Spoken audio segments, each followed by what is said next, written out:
So let's talk real quick. I'm very honored to have with me today Eylon Levy. How are you, sir? Good to have you. Hello, Dane. How are you?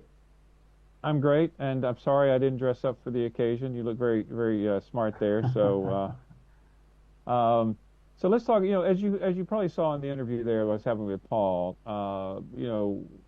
There's several things here.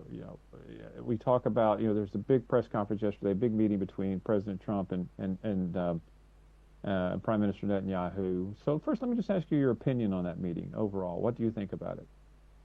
I desperately hope that the war that Hamas started 2 years ago can finally come to an end. This has been the longest war in Israel's history, a war in which Israel has been attacked on 7 fronts by the Iranian regime and its proxy armies. And Israel said right after the October 7th massacre, right after those barbaric atrocities when Hamas invaded, burned Israeli families alive in their homes, abducted over 250 hostages, Israel said that this war could end immediately if Hamas frees those hostages and lays down its arms. And President Trump has unveiled a very bold and ambitious plan to end the war exactly that way. Hamas freeing all the hostages immediately, Hamas then being dismantled, and if implemented, this would end the war in a way that would guarantee that Hamas cannot resume the war again. And what we need now is big global pressure on Hamas to say it's game over. You've lost this war. All the suffering that we've seen in the Gaza Strip since you launched this urban war is your fault. You are to blame. You need to end this war, and you need to let Israelis, Palestinians, and the whole region move forward towards a better future of peace. Okay, listen, I'm going to I may be a little harsh today, but I agree. At first, from my background, just to be very clear, I worked with in Israel when Ehud Barak was prime minister, worked in the peace process, spent a lot of time in the Middle East, very strongly believe in Israeli sovereignty and that Israel should just be left alone. It's a true democracy. It's the only democracy in the region, all that kind of stuff. I believe, make it very clear. I also make it very clear that the heinous attacks of October 7th are inexcusable. Hamas, what they did is just wrong on every single level. So that's non-negotiable, non-debatable as far as my position on that. But I do want to talk about the reality that, yes, what's happening in Gaza is because of the October 7th attack. No doubt about it. We all must remember what happened.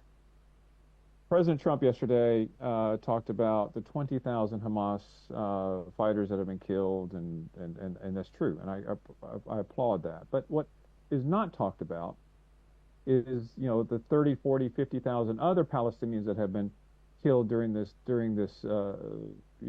what's happening there, and the suffering there. Now you say the suffering is because of Hamas, okay? I can buy off on that, but the killing of the 50,000 others. Women, children, and adults is at the hands of the Israelis. And so how would you respond to that? No, I don't agree with that. Look, Hamas declared war on October 7th, 2023. And Hamas decided to fight that war from inside and under civilian areas, using civilians as human shields. Every civilian death is a tragedy. No one should die. But let's be clear why people get killed in an urban war. It's because the Hamas terrorist army is fighting from a network of military tunnels 500 kilometers long underneath absolutely everything in Gaza, with tunnel shafts in homes and schools and mosques and hospitals. And they use civilians as human shields. Worse, they use them as human sacrifices. Hamas is a jihadist terrorist group that says that people who get killed, they're martyrs, that it's a price worth paying in order to make Israel look bad on the cameras. And so Israel has been trying to do everything it can to keep people safe from their own leaders. That's why it keeps asking them to move to safer areas outside of Hamas strongholds, where their terrorist leaders cannot fight from tunnels under their feet. It's why it's horrific that Hamas prevented people from evacuating, continued to fight from inside urban areas in civilian clothes. That is why people are being killed. I mean, it's tragic that people get killed in wars, People die in every war, and they're dying in this war I get because it. Hamas isn't I fighting agree. on. I agree. Listen, I've been around war zones my entire life. I have. It's sad that people die, but I've also understand how Israel can take strategic strikes in Qatar. You can take strategic strikes in Lebanon. You can take strategic strikes in Syria. You can take strategic strikes in Iran. You're very good. I mean, I will tell you, the Israeli military is one of the greatest in the world, hands down. No ifs, ands, or buts about it. Okay, but the blanket bombing of Gaza is a problem. I mean, it is, and I understand. That the fighters are in tunnels. Well, they're not shooting anybody in tunnels. They have the hostages, but they're not coming out and killing Israelis when they're in tunnels. But anyway, putting that aside, there's been a No, lot of but killing. that's a very important but that's a very important point that's worth lingering on because of course a precision strike against an Iranian general who is sitting at home and not expecting to be attacked is very different from an urban guerrilla war against terrorists who are in civilian dress, who are operating as snipers out of civilian buildings, who are popping out of tunnels inside civilian buildings, who have booby-trapped buildings all around Gaza, who are running around in civilian clothes trying to place mines on tanks. That is why the war in Gaza is very different from, for example, a strike on Iran or Qatar, because Hamas weaponized and militarized every inch of the Gaza Strip in order to wage a barbaric urban guerrilla war. And that is why even an army with the incredible precision abilities of the IDF, there is going to be damage to infrastructure when the other army is deliberately fighting, shooting rockets, bullets out of civilian buildings and out of tunnel shafts inside civilian buildings. That is why this war has to end with Hamas's removal from power. So this barbaric regime can never launch another war and can never bring such destruction on our region ever again. No, I agree. I agree. Hamas needs to be destroyed. Absolutely. No ifs, ands, or buts about it. I do think, and I will stand by this, that I think that some of the killing has been excessive, whether you're killing aid workers or whether you're shooting people in Catholic Church. It happens. It's sad. It's happened, and some of it's reprehensible. So I'll just put it at that. So let's talk about the peace deal.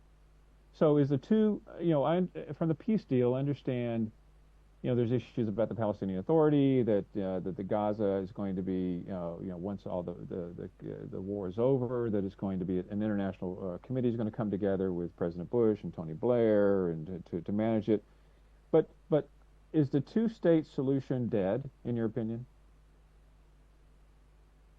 I think when you ask about a two-state solution, it's a leading question because it assumes that it would be that the creation of a Palestinian state would solve the conflict. Israelis have every reason to think that the creation of a Palestinian state would make this conflict worse. And that's because it doesn't address the root cause of this conflict. The root cause is that for 100 years, the Palestinian Arabs have been waging a war against the existence of any Jewish state whatsoever. Israelis therefore fear that any withdrawal from territory will not bring peace. It will only be a launchpad for further attacks against Israel. The nail in the coffin was Israel's withdrawal from the Gaza Strip. In 2005, 20 years ago, Israel pulled out of the Gaza Strip. It pulled out the army. It ripped 10,000 Jewish citizens out of their homes. And in exchange, we got 20 years of rocket fire from the Gaza Strip and the death squads who invaded to rape, murder, and abduct hostages on October 7th. And Israelis feared that if the same were to happen in the West Bank, we would get October 7th on a much bigger scale, because the West Bank is a mountain range that overlooks Tel Aviv and surrounds Jerusalem. It leaves Israel only 9 miles wide at its narrowest point. Just last week, the IDF stopped a Palestinian terror cell that was planning to shoot rockets from the West Bank. The only thing that is stopping Palestinian terrorists shooting rockets at Tel Aviv from the West Bank is the presence of the IDF. That's why we need to work towards a political solution that gives the Palestinians maximum self-governance and control over their own lives in the areas where they live, but none of the powers to threaten Israel. Because as long as the Palestinian okay, great. Listen, I hate to interrupt you again. To give them sovereignty, let's just get past. Listen, once again, we don't have to talk about how hideous and heinous and the massacre was on October 7th. I get it. I understand it. We don't have to keep talking about it. And the world needs to remember what happened on October 7th. But I want to talk about, because we have 5 minutes here. I want to understand what this solution means to the world.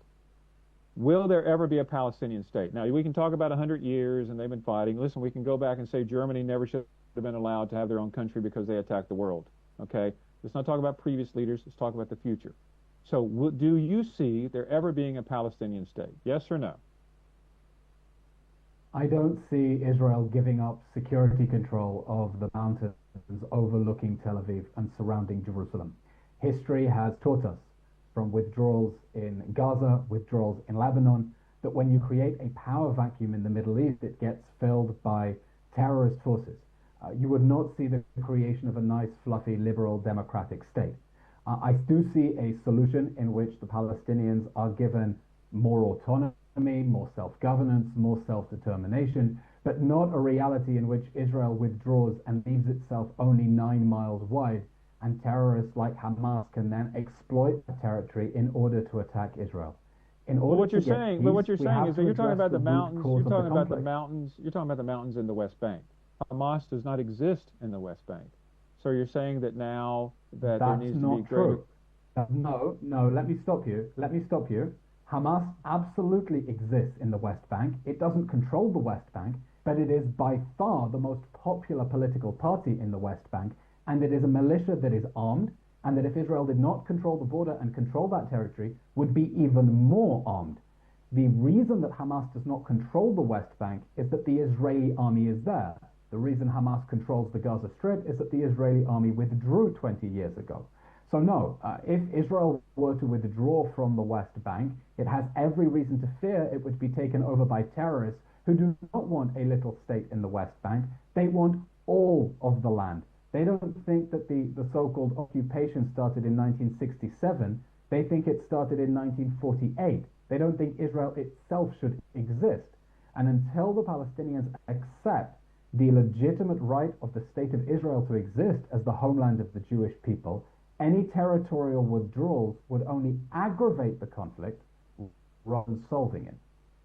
Let me ask this: so when the PLO, when the PLO was abandoned with Yasser Arafat, didn't the Palestinian Authority, part of that deal be that the Palestinian Authority recognized a Jewish state? Hamas has never recognized a Jewish state, but hasn't the Palestinian Authority recognized a Jewish state and the right for the Jewish state to exist? Haven't they? No, the Palestinian Authority has never accepted the sovereign right of the Jewish state, and I'll tell you how we know that. The Palestinians insist that all the descendants of people displaced in 1948 are refugees, even if they live in Ramallah under Palestinian Authority control and they were born there. They are refugees, and they insist that they have a so-called right of return, that they have a right to move into Israel's sovereign borders. Now, that's not a two-state solution. That's a demand to create one Palestinian state and then another state in which Palestinians have an unlimited right of immigration. They essentially want to create two Palestinian states, one next to the other. I'll believe that the Palestinians accept Israel's right to exist when they say that they have no designs to resettle millions of people within Israel's sovereign borders, that they want to live next to it. But you're claiming the Israel sovereign borders. You're claiming the Israel sovereign borders include the West Bank, is what you're claiming.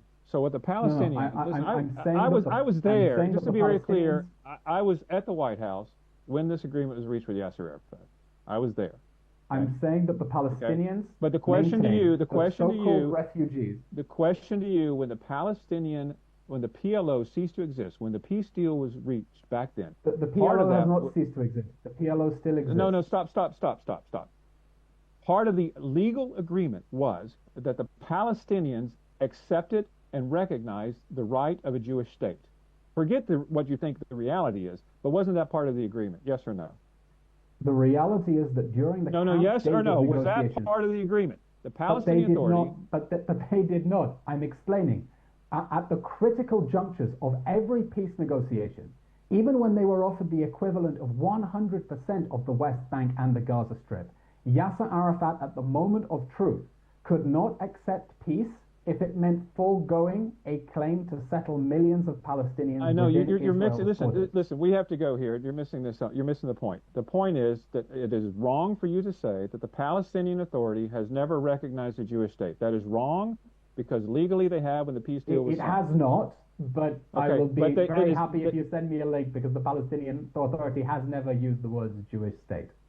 okay. Well, in the agreement that was reached. So listen, now what I'm hearing, well, let me just be very clear before we go here. What's happening in the Middle East, Israel has an absolute right to exist. The Jewish state has an absolute right to exist. No, I'm not equivocating on that whatsoever, okay? But what now is happening in Gaza and the Gaza agreement, I hope it brings peace. I really do. Because the violence needs to end. The war needs to end. Israel needs to live in harmony with its And the neighbors. hostages need to come home. Well, yes, the hostages and the bodies need to come home. Right. You know, I feel very important to make it very clear that I understand because I've been in hostage negotiations around the world and other issues. So that needs to end. Hostages need to come back. But I have a feeling that this war in the region is going to escalate. I can see what's going to happen in the West Bank. I can see by your words that what's going to happen is that now things are going to Gaza may be solved. Of course, if Hamas takes it, we'll see. And then now it's going to be moving to the West Bank. You know, I don't see this ending. My prediction, sadly, is I don't see this ending until Gaza and the West Bank are completely obliterated and controlled by the Israeli state. Which, okay, if that's for your safety, okay, if you believe that's for your safety, then so be it. However, there's a clear distinction. Not every Palestinian is a terrorist. Not every Palestinian is against Israel. That is not the case. And I know that for a fact. Anyway, listen, thanks for being on the show today. I appreciate it, Eylon. Good luck with all the efforts Pleasure. and the peace deal, and I'll talk to you soon. Thanks for being with Around the World with Dane Waters.